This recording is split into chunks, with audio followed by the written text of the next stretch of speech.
¿Qué es lo más peligroso del poder que nadie casi admite en voz alta? Que los locos enloquecen más. Yo no soy llorona, sí soy muy sensible, sobre todo frente a la injusticia. Pero la crítica con maledicencia, con mala intención, que no me describe a mí misma, me da mucha rabia y ya me vuelvo una persona altiva. Me vuelvo lo que no quiero ser, porque no quiero ser eso. Los amigos que cada vez son más escasos, los verdaderos amigos, porque los amigos de la política no son amigos, son circunstancias y conveniencias o inconveniencias. ¿Su alma hoy sufre? Nuestra siguiente invitada es una mujer que genera muchas emociones, es politóloga, es caleña y leí que muy pocas veces sus hijos la han visto llorar.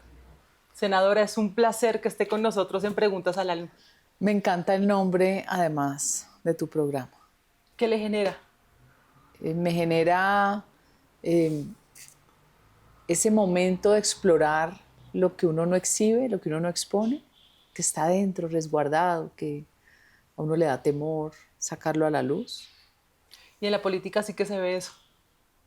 Lo que pasa es que la política tiene muchas máscaras y dentro de esas máscaras hay deslealtad y hay unas lecciones muy aburridoras. Cuando leí que sus hijos pocas veces la han visto llorar, la primera pregunta que me surge es, ¿cuándo fue la última vez que lloró? Yo no soy llorona, sí soy muy sensible, sobre todo frente a la injusticia.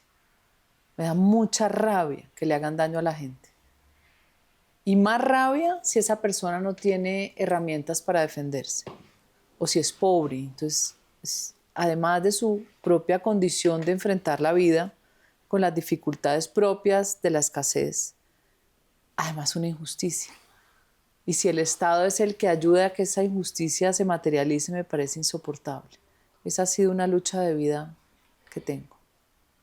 Y la última vez que lloró, por ejemplo, un día que se acuerde o no se acuerda. No, yo no me acuerdo. Yo Hace, tengo esos episodios de llanto profundo, como el capítulo de mi libro que se titula Cuando mis hijos me vieron llorar, que fue el asesinato de mis amigos del Chocó a manos de las FARC y de las ONGs que las detesto. Y de ahí en adelante, de pronto soy llorona con alguna que otra película que me conmueve, pero no recuerdo llanto pero es decir, por ausencia, porque uno dice, bueno, ¿cuándo llora uno? Cuando muere un ser querido, cuando hay una situación trágica, familiar, pero yo no, o sea, no es mi medio de escape el llanto. Es curioso siendo una persona tan sensible, porque a mí me pasa que que llora yo muy cierto rápido. tiempo tengo que llorar, es como una necesidad. Ah, sí. La vez pasada decía, no he llorado hace mucho tiempo. Y para mí hace mucho tiempo es hace un mes, por ejemplo. Y a mí sí me toca de repente en mi tapete de yoga con el que hago ejercicio, ponerme boca arriba y llorar un rato y a veces ni siquiera saber por qué estoy llorando. O sea, lo Entonces tenés me hace como muy una especie curioso, de terapia. sí, entonces sí me hace muy curioso que se acuerde, o sea, que no tenga como muy presente cuándo fue la No, última vez que no lloró. soy Yo quizás llorona. hace un mes no lloro, por ejemplo, No yo. soy llorona, ni siquiera de rabia, que hay mucha gente que dice es que lloré de rabia, de frustración. No, no está en mi personalidad, es curioso. ¿Qué película la hizo llorar? Que se acuerde. Uy, me acuerdo Corazón Valiente, Braveheart. Ah, sí. ¡Ah! No, eso era, y la de la otra, la del niñito en el campo de concentración, esta italiana que era hermosa, La del niño pijama. el niño El pijama. niño en pijama. No, eso sí me dejó el alma destrozada, destrozada. A mí me lastima mucho la maldad humana. Lo que pasó en los campos de concentración con los Y en judíos, general, la en general. capacidad de hacer daño al ser humano es asquerosa. Esos que uno ve cómo matan los cristianos negros en África, poco psicópatas, que entonces el Corán y el Islam, pues sí que coja su Islam, pero no le friegue la vida a los demás. Pero más en esas aldeas, en esa pobreza, o sea, tengo el reflejo de esa mamá con los niñitos colgados y la mataron, porque son unos degenerados, la mataron. O sea, matar porque crees, yo creo que al final es el mismo Dios, es una sola conciencia universal en caminos diferentes y unos caminos muy distorsionados por prejuicios, creencias y al final por dominación, ¿no? La religión también se usa para control social. ¿Cómo funcionaría ese Dios, por ejemplo, en ese camino? Lo que pasa es que a nosotros nos enseñaron un Dios castigador y yo siento o creo que Dios no juzga. Nosotros creamos nuestras realidades, nosotros juzgamos y somos juzgados. Por eso lo más difícil para uno aprender es la lengua del juicio, evitar criticar, así le pique a uno chismosear por algo. A veces ni siquiera es el chisme inocuo, que no tiene mayor trascendencia, pero la crítica que lastima, la envidia de la que uno no está exento, los celos, la inconformidad por una opinión. Entonces, el juicio crítico es lo que yo creo que más karma le trae a uno. A mí me pasa a veces que digo, está bien. Digo, ¿y tú quién eres? ¿Por qué vas a juzgar? O sea, yo misma, ya, deje pasar. Una situación donde uno va a tomar partido, espérese, por algo pasan las cosas. Es muy difícil para uno entender que los obstáculos son aprendizajes, ¿no? Además, porque yo siento que la humanidad no nos hemos podido aceptar plenamente, incluso en esa esencia de lo violento, No nos hemos aceptado porque prima el ego. bastante. Y cuando prima el ego, usted tiene que imponer sus deseos. Y usted cree que se merece más que los demás. Y el ego trae todos los horrores, porque el ego es querer solo para sí mismo. Y la vida, el mundo físico y la relación de los hombres es que si yo recibo una bendición y la comparto, se me multiplica. Si me la quedo solo para mí, me indigesto. Y ahí viene un desequilibrio. ¿En qué momento el ego predomina en María Fernanda? El ego predomina cuando me toca enfrentar la crítica. En general la crítica es muy harta, pero la crítica con maledicencia, con mala intención, que no me describe a mí misma, me da mucha rabia y ya me vuelvo una persona altiva. Me vuelvo lo que no quiero ser, porque no quiero ser eso. Porque al final de la vida usted se muere y todos nos morimos y nos vamos para un hueco. El que no lo creman, pues se lo come el mismo gusano, que yo digo que no hemos sido conscientes de la realidad de la vida y de la muerte. Usted no se lleva nada, no se lleva ni el reloj, ni el anillo que le regaló el marido, ni la cartera que compró costó, no se lleva nada, nada, nada, se fue desnudo. Pero mire que es curioso que tome conciencia en ese momento. No todos los seres humanos podemos hacer eso, Pero de ser conscientes de ese altivez. O si toma uy, conciencia a yo soy veces. consciente de mis defectos permanentemente, incluso de mi propia autocrítica. Yo soy no destructiva porque no llego hasta eso, pero yo soy autocrítica en todo. Yo me miro y digo, pero no me gusta esto, ni cómo suena, por qué dije esto, por qué. O sea, empiezo a juzgarme a mí misma, de pronto muy fuerte, y cuando digo eso no me gusta, resulta que a los demás les gustó. O esa foto no me gusta y es la que gusta. O sea, es muy curioso cómo uno tiene una percepción de sí mismo distinta a la que tienen los demás. Ahí empieza un cortocircuito, ¿no? Y la que le gusta a uno no les gusta a los demás. Entonces, sí, yo sí trato de corregir mis defectos, mis miedos, que sé que están ahí, ¿sí? Nosotros tenemos por herencia algo que parece divertido, pero no lo es, que hay un lado de la familia que le tiene terror a la pobreza. Y en ese miedo a la pobreza, que debió ser de alguien que lo sufrió y le quedó como un sello marcado y se lo transmitió a su familia. De su familia. Sí, claro, de la familia al lado de mi mamá. Hay un miedo a la pobreza que dejó parientes y antepasados solteros. No eran capaces de casarse porque decían, no soy capaz de sostener una familia. Mucho miedo a tomar algún riesgo económico. Entonces acumularon. Entonces se murió el viejito, se murió lleno de plata, sin hijos, no salía de Buga o no salía del valle. O sea, es el condicionamiento de la barrera mental a través del miedo, y el miedo a la escasez es uno de esos. ¿Y usted creció con eso? Porque Yo hace tengo parte ese de esa miedo, herencia. hace parte de esa herencia. De alguna manera la he recibido de mi mamá. Mi mamá es una persona excesivamente responsable. Siempre restringió gastos. O sea, nosotros no éramos que lo que usted quisiera, cero. Muy austera, pero también viendo los familiares que se empobrecían.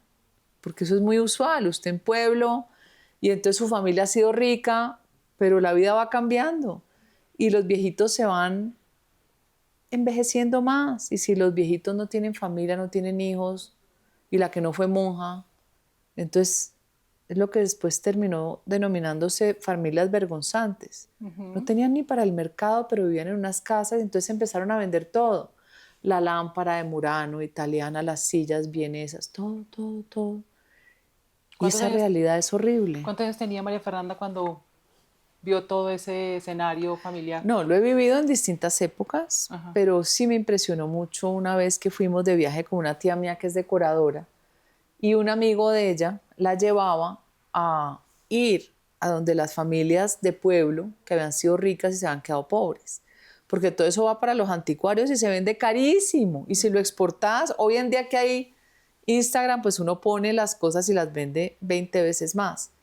Me impresionaba mucho porque habían unas viejitas todas elegantes, flaquitas, flaquitas, viviendo al lado de la basílica, pero se da uno cuenta que la casa era recortada. Era como una casa alargada con una pared puesta. O sea, la casa era una casa grande que el tiempo hizo que fueran las dos hermanas solteronas vendiendo. Y en ese momento tenían que sobrevivir las dos viejitas. Había una que se había pegado una caída en las escaleras entrando al Milagroso, estaba toda raspada. Y después yo le dije, papi, fuimos donde unas señoras apellido Delgado. Claro, las mejores amigas de mi mamá, de mi abuela María Luisa. Yo decía, no puede ser cómo terminan. Después fuimos donde otra viejita apellido Cabal. Una casa, la cosa más bella.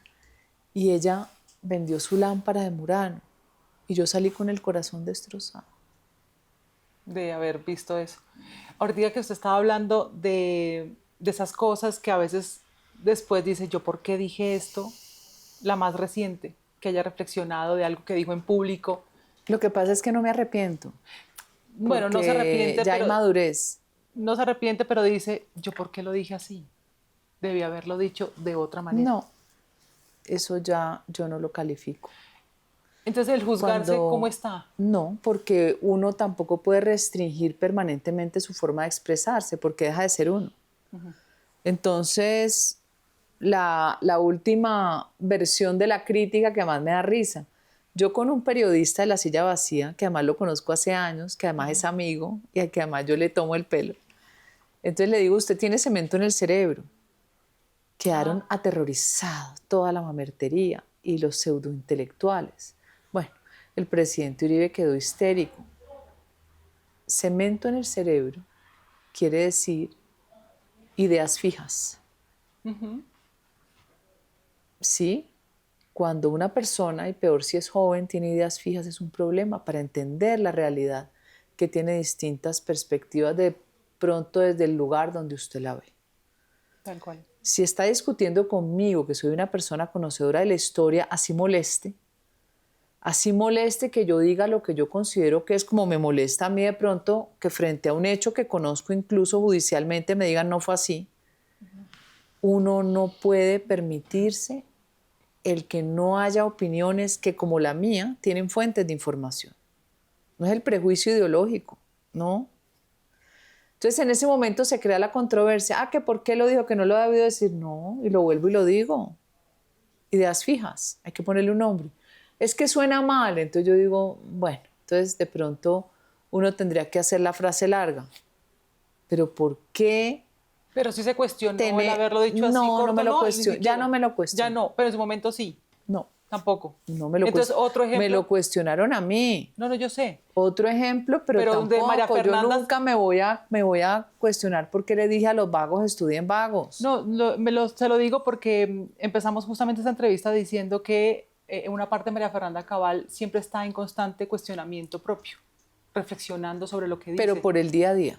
Exacto. ¿Por qué? Porque cuando usted es político y está en el día a día y le preocupa la coyuntura, entonces que nombran a Pinturita Quintero, que nombran al exalcalde de Cali, que él sabe que me parece detestable e infame su administración. Entonces viene acá, viene allá. Entonces empiezo a reaccionar con cosas que me traen negatividad y rabia y digo, pero ¿y por qué? O sea, uno puede sufrir por todo lo que ocurre alrededor tuyo. Porque eso que ocurre que te da rabia genera calificativos. Y uno dice, hey, pero yo misma soy la que me voy aplacando. Ya. Se cuestiona que sufra Me cuestiono que sufro o que juzgo y que juzga. mucho, porque digo, ajá, si eso estoy diciendo yo, del igual van a ir de mí. Que volvemos al inicio. El juicio es lo que más lastima. ¿Qué tanto le duelen las críticas? Me duelen cuando son injustas. Cuando sé que tienen razón, pues, ¿qué puedo decir? No, es que usted se alteró. No ha debido decirle eso a tal persona. Pero no es tanto dolor, sino que es el ego molesta. A uno no le gusta, como te dicen, está gorda. Hay cosa más desagradable que le digan a uno lo que uno ya sabe. Y a un político de pronto siento yo que le molesta más el ego. Le molesta al político que lo cuestionen de pronto con ideas que tenga o que teniendo la intención de hacer una transformación en temas muy susceptibles, te hieran pensando que estás haciendo daño. Y yo siempre me he metido en temas muy susceptibles, que no son temas de ganancia política porque son muy difíciles de explicar, pero que si la gente los entendiera poquito más a fondo, con menos prejuicios, se daría cuenta que son luchas que hay que hacer. Porque lo que hay que rescatar de la humanidad es la conciencia moral. Si usted no tiene conciencia moral, no tiene sociedad y menos civilizada. Senadora, vamos a entrar un poco más como en esa parte de en qué momento tuvo conciencia de dejar ser María Fernanda Cabal una persona común y corriente a ser la Cabal, a ser la senadora María Fernanda Cabal. ¿En qué momento fue ese? No, pues en el momento en que cada vez que decía algo se volvió una controversia y llegaba a un nivel de discusión, y entonces en esa discusión, como todo se volvía light, me usaban como si fuera una caricatura. Y en esa caricatura me tocaba a mí ser lapidada por una izquierda que dice defender los derechos de las mujeres, pero obviamente como yo no les creo nada, porque ellos tienen su propia confusión interna, ¿sí? Ellos dicen una cosa y no lo son, ellos son depredadores per se. Entonces, cuando empieza uno a ver que uno es figura pública, primero no es agradable porque perdés tu libertad. Ya no puedes ir a los sitios común y corriente a sentarte en cualquier silla. Ya el ojo es un ojo de curiosidad, de admiración, de juicio o de rechazo. Eso se siente. Cada vez que tenés más notoriedad, se restringe más tu espacio de libertad y tu vida en un país como este se pone en peligro, y la de tu familia. Y sí, hay una conciencia, sobre todo cuando terminaba generándose esa polémica por el trino de Gabo, por ejemplo, esa fue la primera. Y yo decía, no, aquí me va a insultar todo el mundo, y terminé recogiendo fue más adeptos que lo detestaban a García Márquez. ¿Cómo fue lo del trino de Gabo? Recuérdemelo. Claro, me llega una foto de García Márquez con Fidel Castro y yo pongo pronto estarán juntos en el infierno. Y eso fue una explosión universal porque pasó en muchos países. Esto fue tendencia, entonces mientras unos insultaban, otros aplaudían porque había mucho silencio oculto de quienes realmente nunca quisieron a García Márquez. Pero como era una figura literaria y una representación de la literatura y de colombiano nada, porque él rechazó a Colombia y se fue de aquí. Pero de todas maneras era una afrenta contra un símbolo, y yo no tengo por qué defender símbolos que para mí han ayudado a defender tiranías. ¿Ha leído a Gabriel García Márquez? Claro. ¿Qué ha leído, por ejemplo? Yo soy fanática de sus cuentos originales porque mi pasión es el realismo mágico. Yo soy seguidora de Alejo Carpentier, tengo un pequeño librito que se lo cuento muchas veces, que ese me llegó al alma, que se llama El reino de este mundo. Léaselo, se lo lee en 2 horas. Okay. Es la condición humana a través de los ojos de un esclavo en Haití. Me fascinaba lo del Negro Nabo, los cuentos de García Márquez, el relato de un náufrago.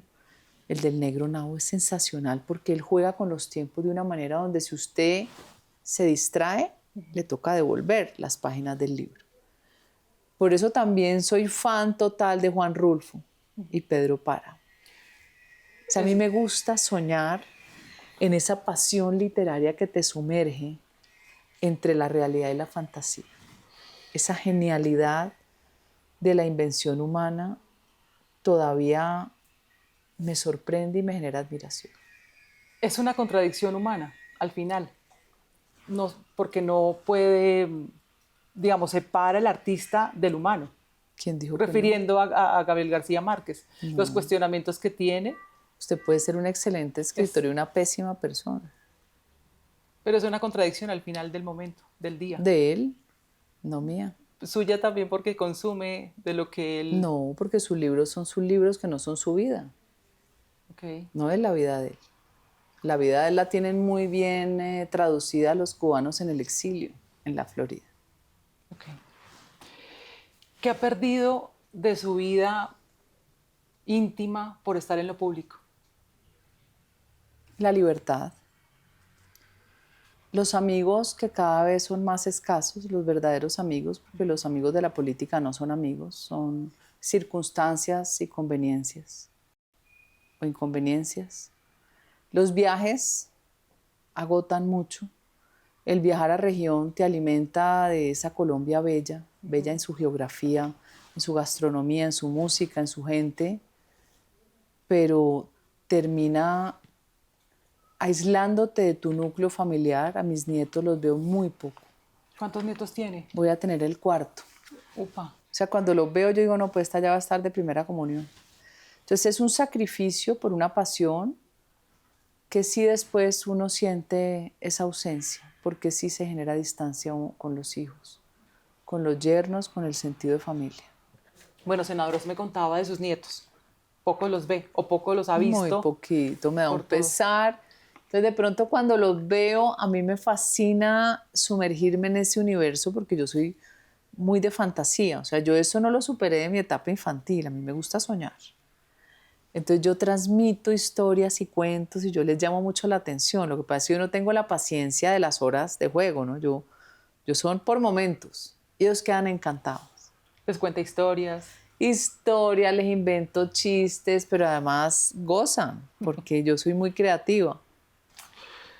Ser fuerte en la política quizá también le ha dejado un poco de soledad en ese sentido. No, yo siento que es que la política genera tantas responsabilidades que lo triste es que sea un vehículo para robar, para enriquecerse y para tener el poder y terminar dañando a los demás. Entonces la política tiene que hacerse con templanza, con determinación.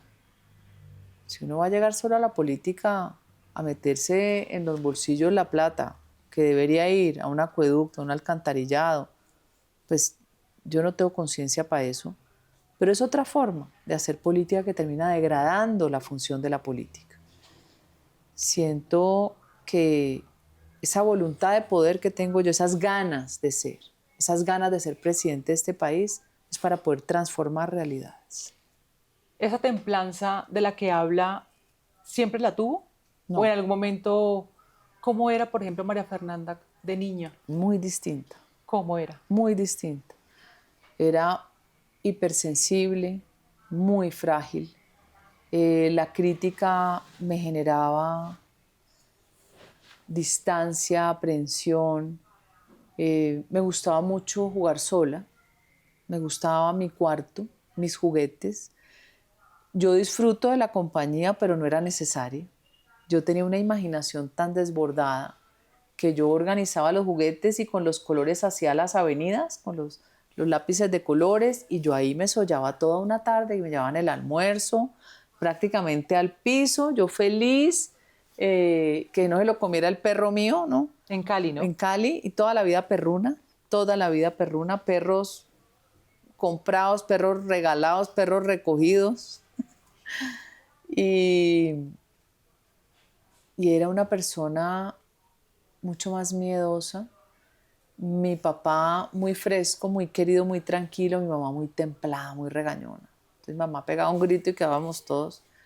Y fue en la vida, como fuimos escalando en la vida, que uno ya le toca enfrentar situaciones donde si no se defiende te acaban.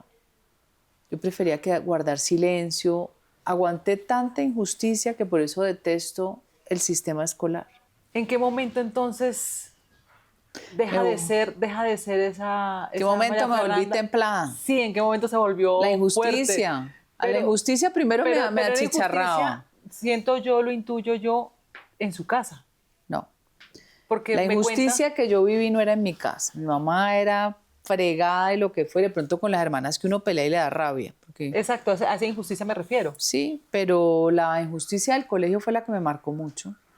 ¿Cómo fue eso? Porque los profesoras siempre lo regañaban a uno horrible y el regaño era el escarnio público, el pelo, el no sé qué, delante de 30 compañeritas. ¿Por qué la molestaban mucho en el colegio? Generalmente era así, eso era normal. Y yo llegaba con el pelo, yo soy crespa, con el pelo alborotado porque yo jugaba básquet. Pero siempre era un juicio feo, público, ¿sí?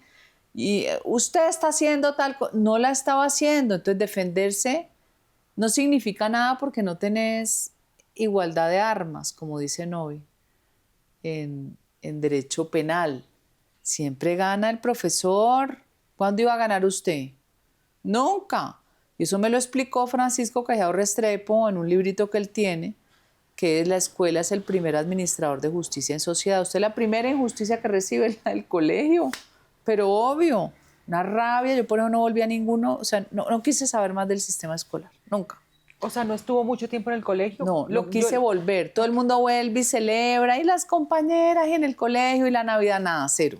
Usted se Chao. fue y no supo más de sus Nada. excompañeras. Esas compañeras las volví a ver después de mucho tiempo, sí, pero colegio lo odio como institución y como método de enseñanza. Fatal. No enseñan con alegría. Entonces, digamos que alimentaron esa injusticia. Horrible. Y después entró a la universidad y yo dije, ve, la universidad es una oportunidad. Pero la Universidad de los Andes tiene un sistema que a mí me dijeron que lo habían creado después de las huelgas y todo de los 70, de los tirapiedra, que ahí tengo yo unas primas mías que echaron porque eran del MOIR. Y llego a la universidad y no había salón de clase permanente, el semestre o el año. Era por materias, entonces uno nunca terminaba de consolidar un grupo. Éramos amigas, después no nos volvíamos a ver el próximo año, los próximos 2 años. Entonces, en la universidad tampoco había forma de crear como un equipo que tuviera no sé, libertario, unas formas de pensamiento, de economía clásica, o sea, no se daba, era muy difícil. Y ciencia política éramos muy poquitos, había más en derecho. Yo siento que yo me metí en tantas luchas del alma, incomprendidas por la sociedad, por la propaganda de la izquierda, que terminaron masacrándome N veces. Y esa frustración personal, más ver a mis amigos morir, más ver la injusticia de un país que cree que va a corregir a punta de leyes lo que no corrigió en 50, 60 y 70 años, me generó la capacidad de respuesta.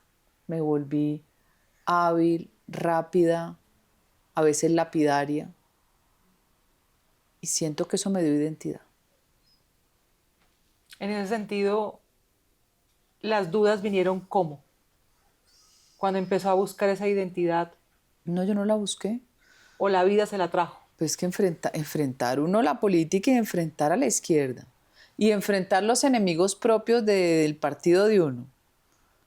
Acuérdese de esa frase famosa que yo repito mucho de Churchill, cuando le decían en el Parlamento a Winston Churchill, mire, allá están los del otro partido, esos son sus enemigos. Decían, no, esos son mis adversarios.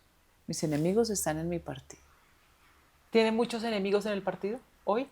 No, yo no creo que sean muchos, pero sí hay, siempre hay. Uno genera, a pesar de uno intentar ser una buena persona, siempre hay envidia, luchas de egos, luchas de espacios. El ser humano es como los animalitos, ¿no?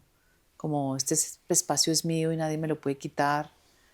Y acuérdese que la política trae lo mejor y lo peor del ser humano.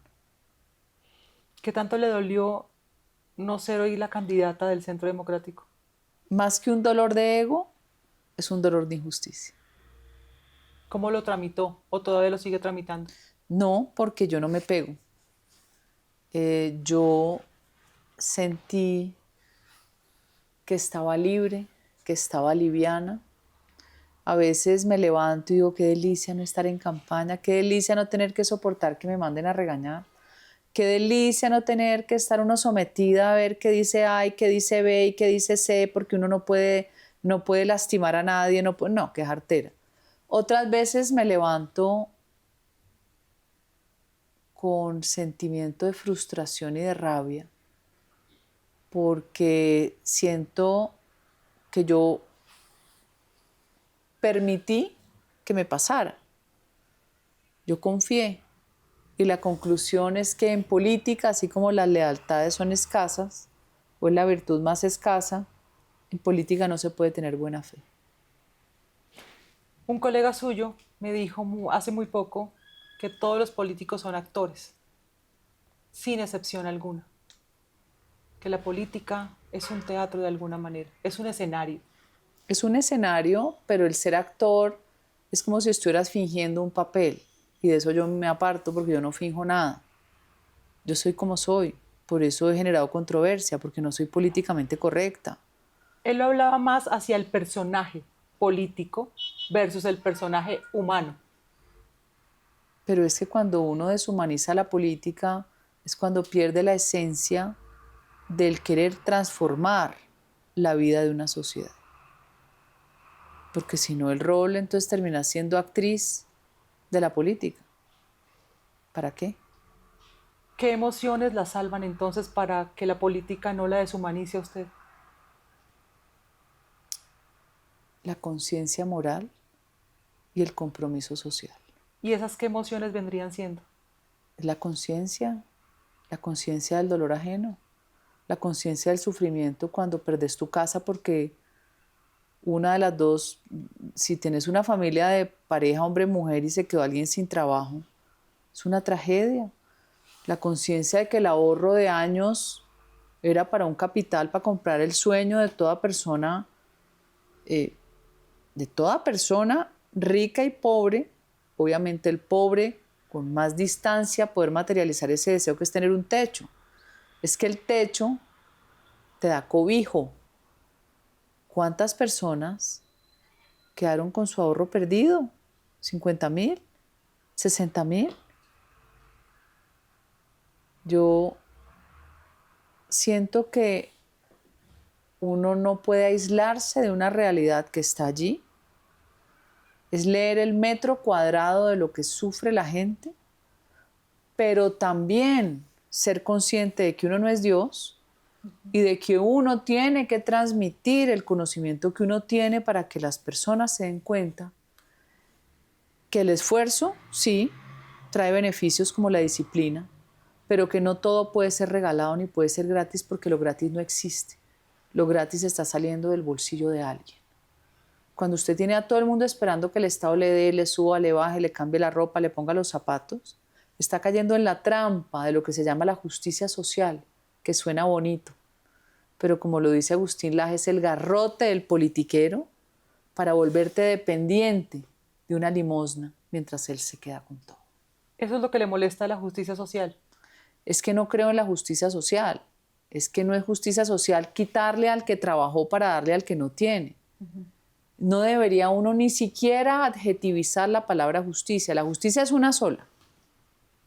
No justicia ambiental, no justicia agraria, no justicia constitucional. No le ponga adjetivo a una palabra que sola contiene todo. Justicia. Cuando usted le pone un adjetivo, la politiza y genera desequilibrios, desigualdad de armas. ¿Cómo atender la pobreza? Con seguridad, con acceso a bienes públicos. ¿Qué son bienes públicos? Una vía, agua potable, un alcantarillado, una escuela. Se llama sentido común, porque los países ricos son ricos y los pobres son pobres. En ese sentido plantea más bien como una diferencia en las percepciones de lo que es la justicia social para un sector político. Es que la justicia social es un invento versus progre, el atacar la pobreza. la justicia social es un invento progre que se lo copia a la derecha cobarde. Como me da pena ser rico, así no haya robado, así haya trabajado toda mi vida, me da pena, porque ya me señalaron en un país donde hay pobreza. Entonces yo le digo, hey, para acabar la pobreza, señor político, quíteme los impuestos que me asfixian para que yo no tenga que cerrar mi empresa. Si usted me alivia impuestos, yo puedo pagar mejores salarios. Con mejores salarios hay mayor poder adquisitivo, pero no subiendo descomunalmente unos salarios y dejando 700.000 personas desempleadas sin salud y pensión. Pero vaya enfrente si usted esa propaganda política termina lapidada. Pero la función de uno es enseñar. Yo sí quiero salarios buenos, pero usted solo los construye con un Estado pequeño, no con Francia Márquez montándose en un avión para África a pasear y a parrandear, a abrir embajadas donde no hay ningún intercambio comercial, mucho menos una embajada en Haití que la habrán puesto para hacer brujería, tampoco una embajada en Arabia Saudita. ¿Eso no es juzgar un poco? ¿Entró ahí María Fernanda Cabal no, porque juzgando? No es juzgar, es mi función de debate de control político. Yo no le estoy haciendo a ella un juicio para llevarla, bueno, ¿para qué? Yo creo que si la investigan en este gobierno la mayoría irían presos, pero eso le corresponde a los jueces. Mi obligación es hacer una crítica a algo que es un derroche cuando ella dijo que iba a defender a su pueblo, que eran los nadies, su pueblo pobre. Pero ya, por ejemplo, en el discurso o lo que acaba de decir, mencionar un poco como el estigma de que la brujería y demás, eso no es Eso como no es meterse un estigma, ya... eso es una Eso realidad. no es meterse ya una realidad. Claro, ¿no lo vimos en campaña? ¿No vimos cómo hacían brujería Pero es todo una el tiempo? forma, un simbolismo de No, las eso no es un comunidades afro. simbolismo. No, eso Tal es... vez son percepciones distintas lo que No. María Fernanda Brujería Cabal es llama brujería. brujería y tal vez otra persona llama un ritual espiritual para Y su en el alma. ritual tienen que amarrarle el alma a otro humano, o en el ritual tienen que ver cómo te controlan la vida. No. Dentro de esa aproximación al mundo del ocultismo, siempre uno tiene que tener una distancia de eso desconocido. Y yo siento que así como usted puede profesar una religión, la brujería es brujería. Bueno, ahí difiero. Yo creo que somos un mundo de percepciones. La humanidad tiene diversas percepciones y usted dijo algo muy importante al principio. Al final nosotros miramos la realidad desde nuestra Claro, pero con visión, conciencia moral. con conciencia, con Porque si usted me dice que es que los nazis veían No. a los judíos como piojos y los tenían que Exacto, exterminar, a era eso su me refiero. percepción, no. Ellos tenían una percepción. Ah, bueno, A entonces eso me yo digo refiero. que entre más conciencia moral habrá menos brujería. Y seguramente habrá menos división religiosa, porque finalmente usted lo que necesita es gente que sea parte de una sociedad civilizada, que usted no se tenga que matar ni porque es judío, cristiano, ateo, negro, blanco, gordo o enano. Eso no es un problema. Que donde quepamos todos. Todos Al sin final. agredir. Cuando usted dice es que la primacía nuestra es esta. ¿Por qué vas a quemar iglesias? ¿Por qué las feministas se creen con derecho a quemar iglesias? ¿Esa es una forma de generar respeto? No, porque ellas lo que quieren es anarquizar. A ellas no les gusta que las respeten, quiere que las irrespeten. Es exactamente al contrario. Claro, porque también en esas luchas, a veces feministas, hay por supuesto algunas luchas que son legítimas. No sé. Sí, pero la legitimidad no se demuestra que con es lo ese que un poco tipo de hablamos violencia. del círculo. Mujeres violentadas, mujeres maltratadas. Pero no se justifica. Exacto. Ese es el punto. Pero sí somos un mundo de percepciones diversas, distintas. No la veo muy convencida. Es un mundo de percepciones, por eso yo creo en la mecánica cuántica. Como Petro. No, Petro cree en la física cuántica. Pero es un poco La también mecánica, parecido. como usted observa las cosas, eso es muy de la cábala judía, la mecánica cuántica. El observador es el que observador, crea claro, la realidad. Así es, pero siempre con conciencia moral, porque somos seres con conciencia. Ahí hay una diferencia. Por más de que los animalistas se rasguen las vestiduras, hay seres humanos y hay mundo animal, y hay jerarquías, y mundo vegetal y mineral. Eso no significa que uno no respete. Uno tiene por qué agarrar a un animalito a palo, pero no puede pretender que el animal tenga un raciocinio como el de un humano. ¿Qué es lo más peligroso del poder que nadie casi admite en voz alta? Que los locos se enloquecen más. Está probado. Si Hitler no hubiera llegado al poder, no hubiera matado tanta gente. Si Mussolini, si Stalin, si Chávez, si Petro no estuviera en el poder, no habría hecho tanto daño a un país que terminó estando con una economía al borde del abismo. Y con un número de masacres que ya no se acuerda ninguno, ¿no? Tan hipócritas. El Gustavo Bolívar, SOS nos están matando. Ese se quedó callado porque le da susto que Trump le quite la visa al hijo y a él. Se le acabó su lucha social. Si usted cree en los universos alternos, porque quiero plantear una pregunta de universos alternos.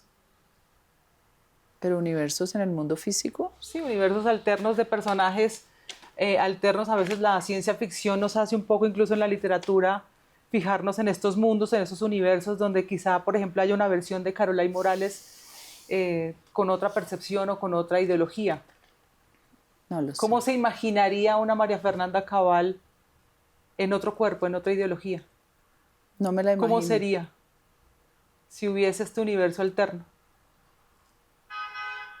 ¿Un universo alterno? ¿Un universo paralelo donde yo fuera otra persona? Con otra ideología, distinta a la que hoy tiene. Pero es que es muy difícil intentar imaginármelo. ¿Cómo voy a tener otro pensamiento ideológico si yo tengo mucha claridad de la capacidad espiritual del individuo generar la transformación de su vida, no el Estado? No, que está o sea, en este mundo y lo que estamos conversando está perfecto. Pero me Solo que parece muy a difícil. veces, exacto, es muy difícil. Sí, pero que en un rol yo de qué? ¿De comunista? ¿Cómo sería? No, mi amor. En primer lugar me gusta arreglarme y estar bonita. Creo que ahí no quepo. Hay comunistas que se arreglan. ¿Cuál? Mostrámela que no las conozco. ¿Tiene alguna conversación pendiente? Varias. Varias, claro. ¿Con quiénes? Tengo conversaciones con personas que uno sirvió en la vida o que le sirvieron, que fueron ingratos o uno fue ingrato. Sí, tengo conversación desde hace rato. Desde hace rato. 3, 5 personas. Por ahí unas 4 personas. Si en algún momento se dará, pero si no se da tampoco me importa, ¿no? O sea, no me asfixio por no conversar o aclarar ciertos puntos, no me importa. ¿Qué le ha enseñado el dolor? Me ha enseñado la fragilidad del ser humano y la propia fragilidad de la vida. Uno está hoy aquí, mañana no está. Usted hoy es rico, mañana no tiene nada. Usted cree que controla el futuro y estamos en manos de Dios. Lo que pasa es que hay que intentar no tomar decisiones ni emocionales, ni decisiones por fuera de los límites legales, por ejemplo, que le hagan uno propuestas de negocios y uno crea que va a ser la berraquera y termina uno en un lío. O sea, yo siento que el dolor te enseña a madurar, a conocer mejor la vida y a darle gracias a Dios todos los días, porque estamos vivos. ¿Cuál fue el dolor profundo más reciente que tuvo? El dolor más reciente que tuve fue cuando encarcelaron unos soldados, injustamente, porque este es un país muy cruel. Yo digo que en Colombia los malos son muy malos y los buenos muy pendejos.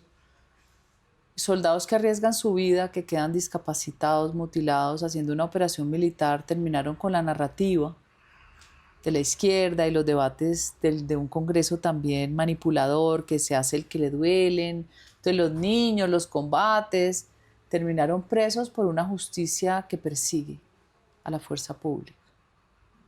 Colombia no va a salir de esta guerra cuando no haya una autoridad suficiente que restablezca el fuero penal militar.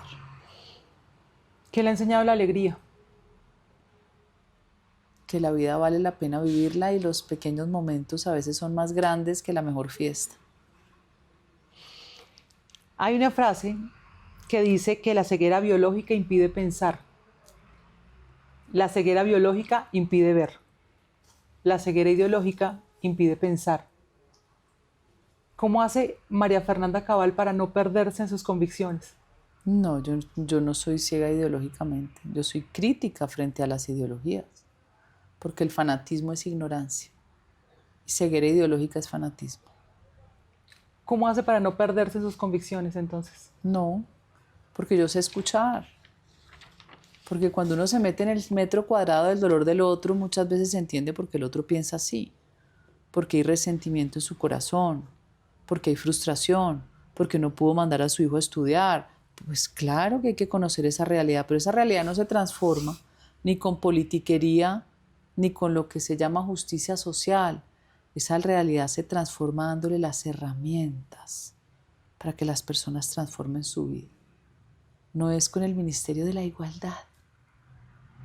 Mientras los funcionarios se enriquecen y dicen, no, sí, ya aplicamos la ley de la igualdad. Eso es de un nivel de ridiculez extremo. Esa plata del Ministerio de la Igualdad yo se la daría en crédito pagable a las clases populares. ¿Qué le diría hoy María Fernanda Cabal a María Fernanda Cabal de 8 años? Que no vale la pena sufrir tanto. No vale la pena. ¿Sufrió mucho a los 8 años? Por lo sensible. Yo veía un perro callejero y yo me ponía a llorar, por eso recogía perros. Yo en San Andrés, que íbamos chiquitas, yo recogía la comida y le daba, una vez me mordió un perro, pero pues obviamente me iba a morder, porque era un perrito muerto de hambre. Me mordió la mano, que el susto en la época era que le daba uno rabia y que le ponían inyecciones. Yo ni siquiera conté, porque me hubieran regañado. Cuando ya tuve más poder adquisitivo más grande, compraba el plato de comida y se lo daba a los perros. Para mí era una tragedia. Los niñitos mendigos en la calle, el que tocaran la puerta pidiendo comida. Uf, yo la pobreza no la resisto. Cuando la ve hoy en la calle, ¿qué piensa? Siempre ayudo. Yo tengo mercados en el carro, siempre regalo algo. Me fascina seguir en Instagram esas cuentas que ayudan, que pagan el mercado, que llegan con una sorpresa y le compran todo. Eso me fascina. Sigue este personaje de TikTok que es muy famoso, se me olvida en ese momento el nombre, que no se muestra en cámara, sino que él va con su cámara y Que dice, filma a las personas. Sí, y Lo sigo a él, pero sigo varios en varios países. Porque hay en Venezuela, en Estados Unidos, que recogen plata como en una especie de vaki, que no es vaki, pero recogen plata. Entonces el viejito, 85 años, que tiene que trabajar. Eso me fascina. Yo soy feliz. O sea, yo sería feliz con una fundación ayudando soldados y policías. Absolutamente feliz. De hecho, yo tengo una fundación que creé. que es un poco dar.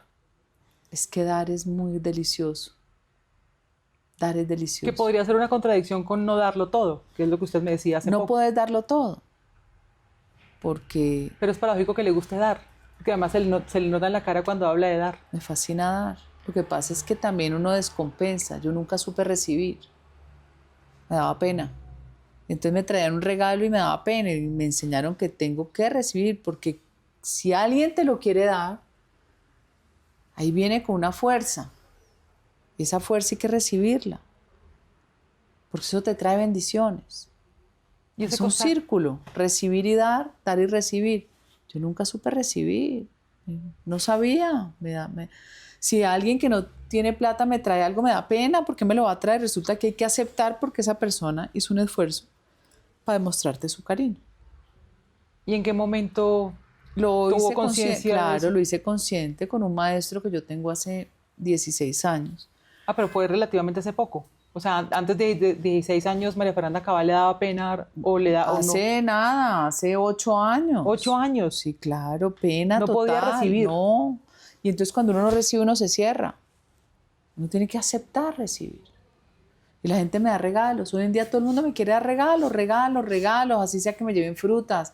Me regala unos aretes la diseñadora famosa, me regalan los pantalones la que puse en Instagram. Yo digo, qué delicia, ahora recibo feliz, pero siempre tengo que dar algo a cambio, entonces hago la propaganda, ¿sí? ¿Pero siente que tiene que siempre dar algo a cambio? Siempre, siento que siempre tiene que haber ida y vuelta, así es. Puede que esté confundida, pero me gusta, me gusta. Yo tengo mi fundación que es Fundagán, yo la creé. Hemos beneficiado miles de familias campesinas pobres con vaquitas. Nosotros donamos vacas preñadas. Yo me copié esa idea de una fundación gringa. Y la vaca preñada se entrega y la cría tienen que entregarlo ellos a otro para que se circule la bendición. Senadora, por último, si usted tuviera su alma al frente, ¿qué le diría? ¿Qué le preguntaría a su alma? Le diría, como dicen, yo tengo mucho humor y ese humor a veces no se entiende, ¿no? Entonces me meto en líos. Esos cristianos brasileros que cuando el televisor, yo me acuerdo que quedaba prendido de noche, que eran los de "Pare de sufrir", le diría a mi alma, para de sufrir, no sufras. Porque yo me cargo los problemas de los demás y quiero resolverle la vida a los otros. Y cada cual tiene que resolver su propia vida. Pero que eso no sea una excusa para no tener compasión y misericordia de los demás. ¿Su alma hoy sufre? Sensible. Sigue siendo sensible a Sigo pesar de la siendo- firmeza. Exactamente. Por la injusticia. ¿Y qué le preguntaría a su alma? Yo no le preguntaría nada. Yo ¿Un solo reclamo? le daría consejos. ¿Un reclamo? El reclamo es no sufras. No sufras. Y sigue luchando. Sigue luchando. ¿Cómo se ve de 20 años? En 20 años. No de 20 años, en 20 años. En 20 años me veo una vieja sensacional. Regia. Porque yo soy chévere. Muchísimas gracias por estar en este espacio a pesar de un poco las dificultades técnicas que tuvimos, pero fue un placer conversar con su alma. Siento que tiene un alma sensible, capté esa sensibilidad de María Fernanda Cabal y bueno, pues un honor haber estado con usted acá. Un gusto, de Muchas verdad. gracias, muchas gracias. Las fallas técnicas no importan. Yo creo que hace parte de la vida, del manejo también incluso de estas cosas cotidianas Ah, y hay que soltar. pero total. Yo suelto también porque no lo podemos controlar todo. Y eso no tiene problema. Somos 100% incertidumbre. Gracias. Gracias. Muchísimas gracias. Yo guardo todo porque yo tengo 5 planetas en Cáncer. Y Cáncer guarda todo, la flor del novio de hace 40 años, todo. Es Leo, ¿no? Ser Leo.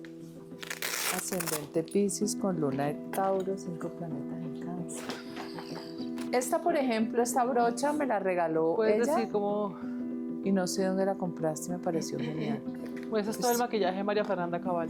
No, esto no es todo. ¿No Yo tiene tengo más? mucho maquillaje porque a mí me gusta. Esto es con lo que ando. ¿En el día a día? Claro, esta es una bolsa que me regaló la peluquera de Mary Kay y queda perfecta. Entonces uno llega a algún lado y la cuelga. Esos ojos. Sammy, cejas. esto es un espectáculo para la ceja. A mí me gusta la ceja más pintada con polvos que con lápiz, aunque tengo lápiz también. Estos polvos son tan los buenos. translúcidos. Sí, como los polvos americanos que uno usaba, pues ya no, ya uno usa esto. Muy chéveres. Entonces que uno está varado y tiene los colores fáciles, que son los colores tierra. De sombra. Sí. Lindo. Y aquí hay de todo también, nacional y extranjero. Este creo que es nacional, ¿no? ¿Esto no es Jambal? No sé. ¿Sí? Parece. Sí, sí, este es bien bonito. Mira, Ese color está precioso. debería echarme un poquito que estoy muy pálida, ¿o no? ¿Ah? Pues ya ahorita con la luz como que ya la iluminaron. ¿Sí? Sí, ya. Se ve más iluminada. ¿Y brillante? No, ¿No brillante estoy no está. brillante? No. Bueno, listos.